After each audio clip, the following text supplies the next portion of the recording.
తెలంగాణ రాష్ట్రం ఏర్పాటుతోని గ్రామీణ రెవెన్యూ వ్యవస్థ మరింత బలోపేతమవుతుంది. ఇప్పుడు రెవెన్యూ రికార్డ్స్ అమలు సంబంధించే కానీ గ్రామీణ ప్రాంతంలో ప్రభుత్వ పరంగా పర్యవేక్షణ చేపట్టడానికి ఏదైతుందో రెవెన్యూ అధికార యంత్రాంగం బలోపేతమవుతుందని చెప్పుకోవాల్సింది. అంటే వాస్తవంగా గ్రామీణ ప్రాంతంలో ప్రభుత్వం అంటే రెవెన్యూ అధికార యంత్రాంగం. ప్రకృతి వైపరీత్యాలు వచ్చాయి, అకాల వర్షాలు. ఈ అకాల వర్షాలతో ఏదైతుందో ఒకవైపు పంటలు నేల కొరిగిపోవటము, తుఫాను ప్రభావితంతో ఏదైతుందో ప్రజానీకం అందరూ కూడా అంటే గ్రామీణ ప్రాంతం అతలాకుతలం కావటం, ఇటువంటి పరిస్థితుల్లో వారిని ఆదుకోవడానికి అండగా ఉండవలసింది రెవెన్యూ అధికారి యంత్రం. గత ప్రభుత్వం ఏదైతే ఉన్నదో ఈ రెవెన్యూ అధికార యంత్రాంగాన్ని సమీక్షించడంలో భాగంగా ధరణి ఏదైతే తెరపైకి తేవడం జరిగిందో, ధరణితో ఒకటి భూ రికార్డులన్నీ కూడా తారుమారైపోయినాయి. ఈ భూ రికార్డు తారుమారు కావడంతో ఏదైతే ఉందో అసలు ఎవరి యాజమాన్య హక్కులు ఎవరు కలిగి ఉన్నారంటే కూడా అది వివాదాస్పదమైంది.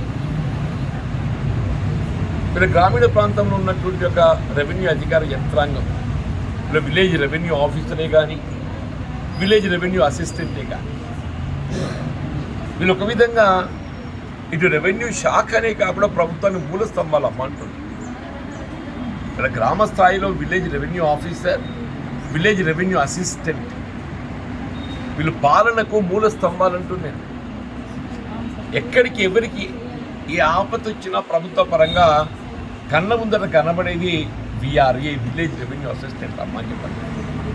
ఉద్యోగ పదవి విరమణ వయసు నిబంధన లేదు, వారి జీవితకాలం ఏదైతుందో వారు పనిచేసే అవకాశం లేదు. కాబట్టి ఏదైతుందో వారు అటువంటి విఆర్ఏలు వారు వృద్ధులై వారు ఏదైతే విధులు నిర్వర్తింపజేయటం లోపల శారీరకంగా ఇబ్బందులు ఎదుర్కొన్న సమయం లోపల మరి పిల్లలకు వారసులకు ఏదైతే ఉద్యోగ అవకాశాలు కల్పింపజేస్తున్నటువంటి యొక్క బాధ్యత ప్రభుత్వంపై ఉందని చెప్పని చెప్పడం తప్పదండి. నేను తప్పకుండా మీ ఆలోచనలను నేను ప్రభుత్వాన్ని నివేదించి గౌరవ ముఖ్యమంత్రి గారికి రెవెన్యూ మినిస్టర్ గారికి నివేదించి ఇక్కడ 3700 మంది 61 సంవత్సరాల పైబడి కూడా మరి విధుల్లో కొనసాగుతున్నారో వాళ్ళ వయసు రీత్యా వాళ్ళకు కొంత అనారోగ్యానికి గురయ్యే అవకాశం ఉంటుంది. కాబట్టి వారి స్థానే ఏదైతున్నదో వారి పదవి విరమణ వయో పరిమితి లేని పరిస్థితులు, వారి పదవి విరమణ వయో పరిమితి లేదు వాళ్ళ. కాబట్టి వాళ్ళ స్థానే వాళ్ళ వారసులకు ఉద్యోగ అవకాశం కల్పింపు చేసుకోవడానికి వరకు అవకాశం కల్పింపు చేయాలని నేను ప్రభుత్వాన్ని నివేదిస్తాను చెప్పనుకున్నాను. అట్లాగే ప్రతి గ్రామ పరిధిలో కూడా ఒక విలేజ్ రెవెన్యూ అసిస్టెంట్ పోస్ట్ తిరిగి పునరుద్ధరింపజేయబడాల్సిన ఆవశ్యకత కూడా ఉందని చెప్పని నేను భావిస్తున్నా. తప్పకుండా అది కూడా నేను ప్రభుత్వాన్ని నివేదిస్తాను.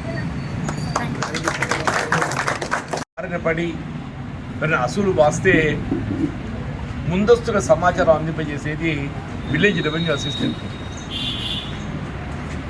నేను విలేజ్ రెవెన్యూ అసిస్టెంటే విఆర్ఏ పోస్టు రద్దు కావడంతో ఏదైతే ఉన్నదో అసలు గ్రామ స్థాయిలో ప్రభుత్వ పరంగా బాధ్యత అనేది ఎవరికి లేకుండా అయిపోయింది. ప్రభుత్వ పరంగా ఎవరి బాధ్యత లేకుండా అయిపోయింది. గ్రామ పంచాయతీకి పంచాయత్ సెక్రటరీ ఉన్నారు. పంచాయత్ సెక్రటరీ నియమ నిబంధనలు వేరు, రెవెన్యూ అధికార యంత్రాంగం యొక్క నియమ నిబంధనలు వేరు.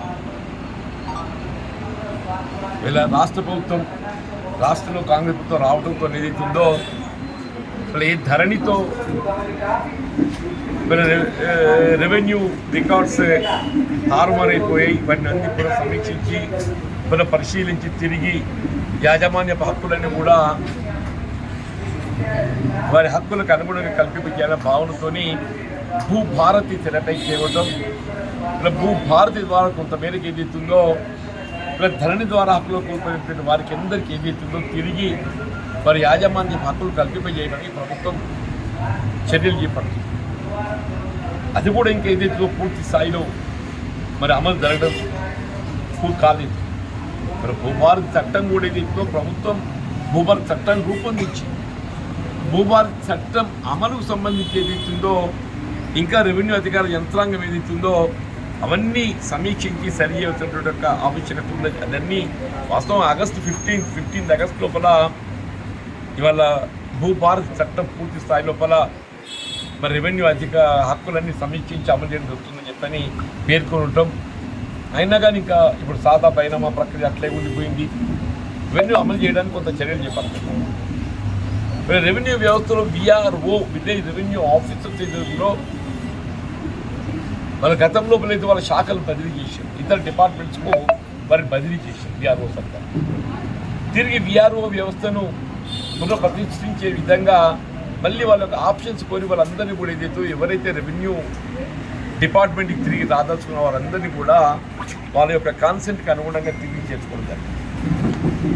ఆ విఆర్ఓస్ విలేజ్ రెవెన్యూ ఆఫీసర్స్ వాళ్ళు డివిజన్ రికార్డు గ్రామ పంచాయతీ ఆఫీసర్గా పిలువబడుతున్నారు.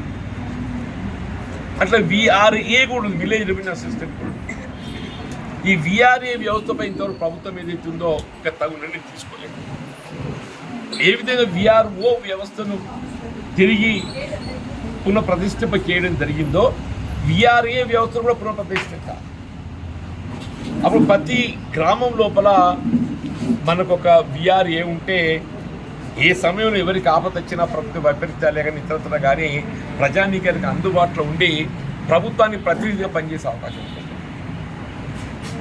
మళ్ళీ విఆర్ఏల గతంలో కూడా ఏదైతుందో 61 సంవత్సరాల లోపు వయసు కలిగిన వారికి అందరికీ కూడా ఏదైతుందో వారికి ఉద్యోగ భద్రత కల్పించేయడంలో భాగంగా గత ప్రభుత్వం వారికి ఉద్యోగ నియామకాలు ఇతర శాఖల్లో కల్పించి, రెవెన్యూలో కాదు ఇతర శాఖల్లో కల్పించి 61 సంవత్సరాల పైబడ్డ వారు కూడా దాదాపు 1400 పైచీలకి ఏదో పడ్డారు. 3700 పైచీలకు ఉన్నారన్న. వాళ్ళ స్థానం ఏదైతుందో వాళ్ళ వారసులకు కల్పించాల్సినటువంటి ఒక బాధ్యత కూడా ఉన్నది. వాళ్ళందరూ వాయిస్ మీరు ఉన్నారు. ఒక ప్రభుత్వ ఉద్యోగస్తులు వారి పదవి విరమణ వయసు ఒక 5 సంవత్సరాల కాలం పరిమితుంటే వారి స్థాని వారి వారసులకు పిల్లలకు ఉద్యోగ అవకాశాలు కల్పించే అవకాశం.